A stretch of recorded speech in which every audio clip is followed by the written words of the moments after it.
Chapter 5 Charlotte The night seemed long. Wilbur's stomach was empty and his mind was full. And when your stomach is empty and your mind is full, it's always hard to sleep. A dozen times during the night, Wilbur woke and stared into the blackness, listening to the sounds and trying to figure out what time it was. A barn is never perfectly quiet. Even at midnight, there is usually something stirring.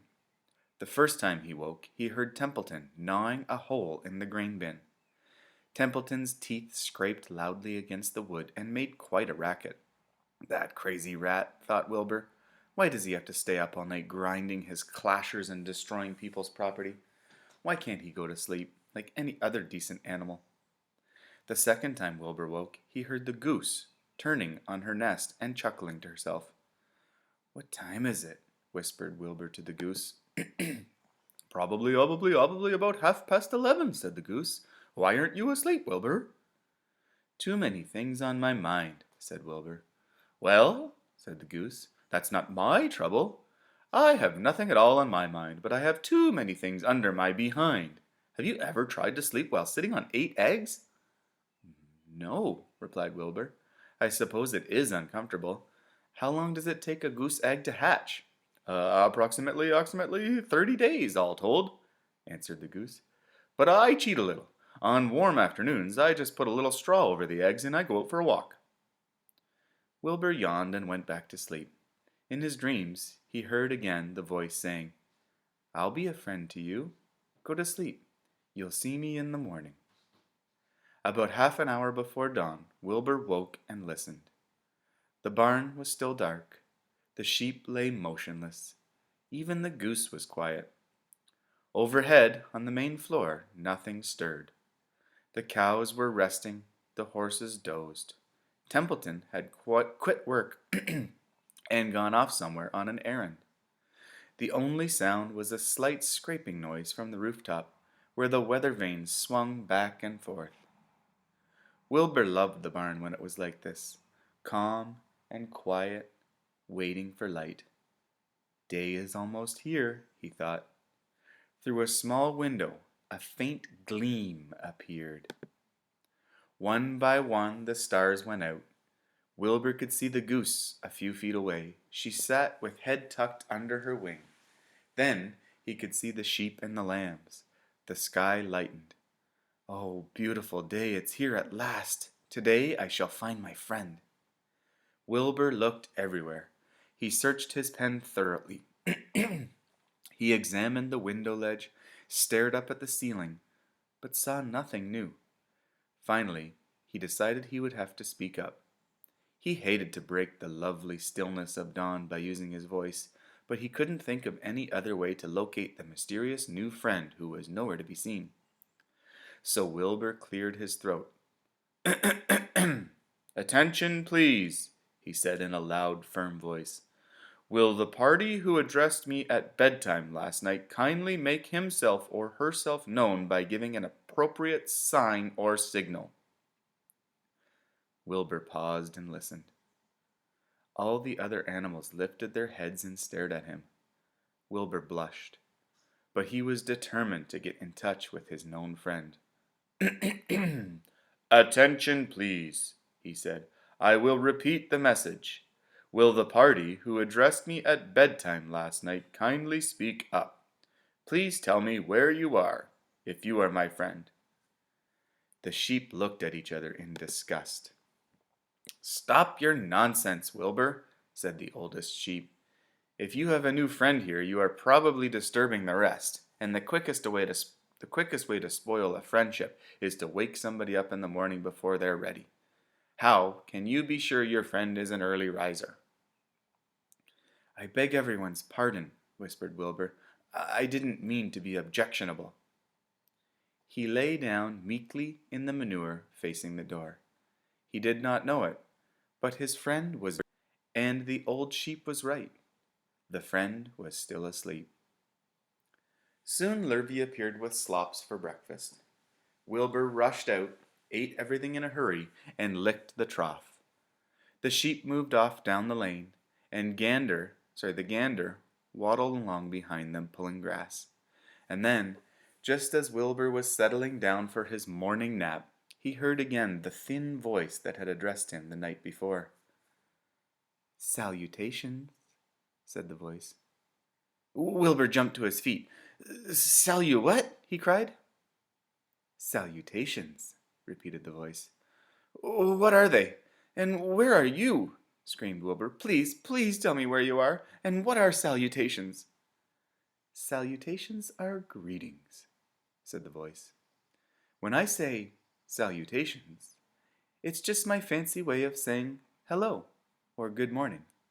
Actually, it's a silly expression, and I am surprised that I use it at all.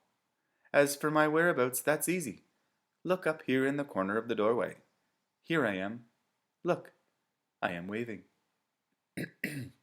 At last Wilbur saw the creature that had spoken to him in such a kind way.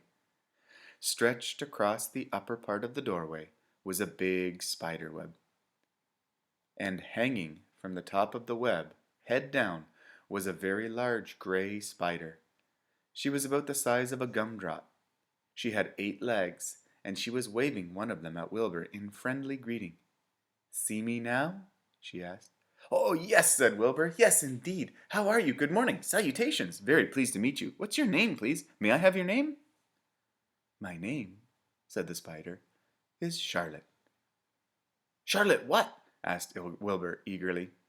"Charlotte A. Cavatica. But just call me Charlotte." "Oh, I think you're beautiful," said Wilbur. "Well, I am pretty," replied Charlotte. "There's no denying that. Almost all spiders are rather nice looking. I'm not as flashy as some, but I'll do. I wish I could see you, Wilbur, as clearly as you can see me." "Why can't you?" asked the pig. "I'm right here." "Yes, but I'm nearsighted," replied Charlotte. "I've always been dreadfully nearsighted. It's good in some ways, not so good in others. Watch me wrap up this fly." A fly that had been crawling along Wilbur's trough had flown up and blundered into the lower part of Charlotte's web and was tangled in the sticky threads.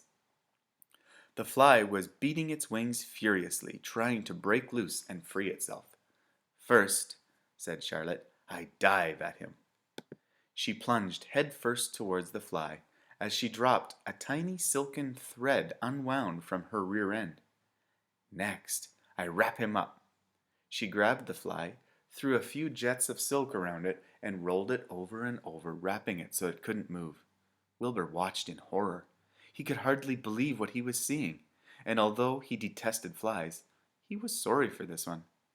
"There," said Charlotte. "Now I knock him out, so he'll be more comfortable." She bit the fly. "He can't feel a thing now," she remembered. "He'll make a perfect breakfast for me." "You mean you eat flies?" gasped Wilbur. "Certainly.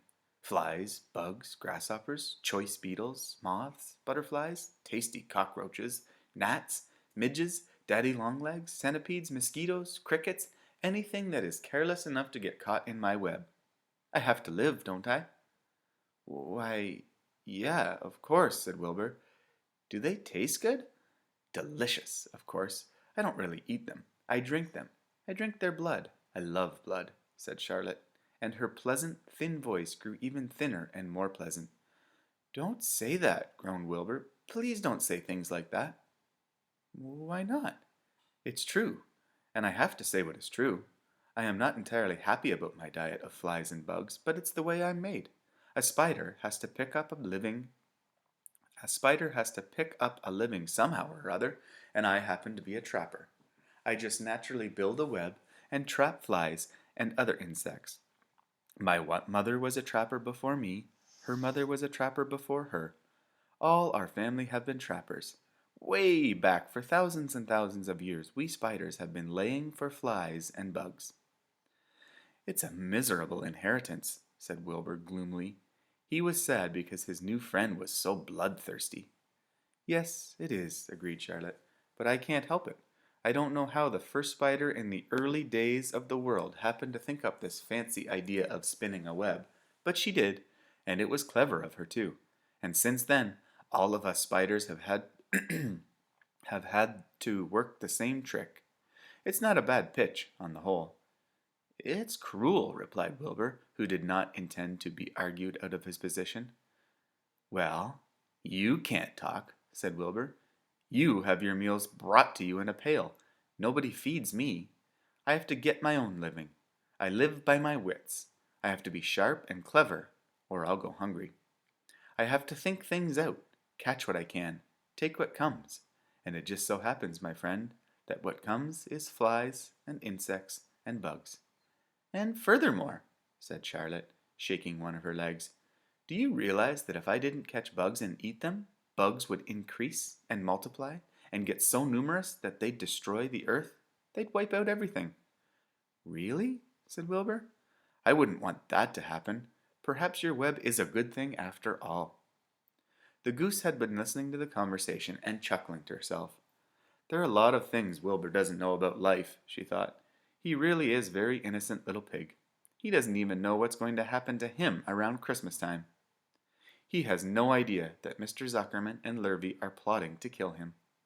And the goose raised herself a bit and poked her eggs a little further under her so that they would receive the full heat from her warm body and soft feathers. Charlotte stood quietly over the fly, preparing to eat it. Wilbur lay down and closed his eyes. He was tired from his wakeful night and from the excitement of meeting someone for the first time. A breeze brought him a smell of clover, the sweet-smelling world beyond the fence. Well, he thought, I've got a new friend all right. But what a gamble friendship is. Charlotte is fierce, brutal, scheming, bloodthirsty, everything that I don't like. How can I learn to like her, even though she is pretty and, of course, clever? Wilbur was merely suffering the doubts and fears that often go with finding a new friend. In good time, he was to discover that he was mistaken about Charlotte. Underneath that rather bold and cruel exterior, she had a kind heart, and she was to prove loyal and true to the very end. And that's the end of chapter 5.